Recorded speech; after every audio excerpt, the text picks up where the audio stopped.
Yung malaki, yung malaki. Ito ma'am, malalaki. Tapos ikatay, libre na yung, kasama na yung kasama na yung paglinis, ayan. Tigpa 550 po, bale, kasama linis.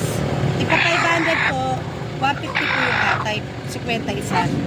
Hindi, pag halimbawa kasama ang linis, 150 ang linis, magkano lahat? 1650 po. 1,650. Opo. Paano yun? Naging 1,650. Di, tagpa 500 lang ang isa eh. Eh, yung katay po ma'am, hindi po sa akin.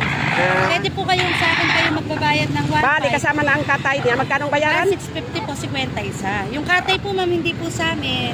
Kasi po mano-mano lang ngayon po yung mga Tingnan ko muna nagkakatay. yung mukha ng manok kung okay. Ayan po. Maluksuan ako. O, Ito dahan-dahan. yung mga ito ma'am. Yan, wala pong ano yan. Wala naman sakit, no? Opo, wala po ma'am. Nakita niyo po kung gumalaw. Ayan, tatlong malalaki po ito ma'am. Lalaki ba itong isa? Opo, lalaki rin po yun. Basta walang sakit. Ay! Ay, opo, wala po. Ayan ma'am. Manuka maligsis pa sila. ito. Kakatayin ka na nga. Mangaway ka pa sa akin.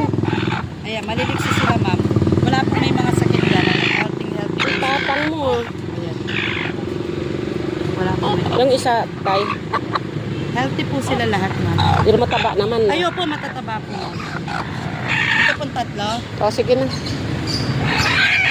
Katayin tapos linisan na. Opo, lilinisan na po. Tatanggalin. O, yung mga, Alisin yung bituwa. Bituwa yung- lang pwedeng alisin. ang dito ka lang yung pero yung mga atay niya, yung mga Nandun po patikulo sa ng loob. ilagay mo sa loob. O, Ay, lain lang. o sige.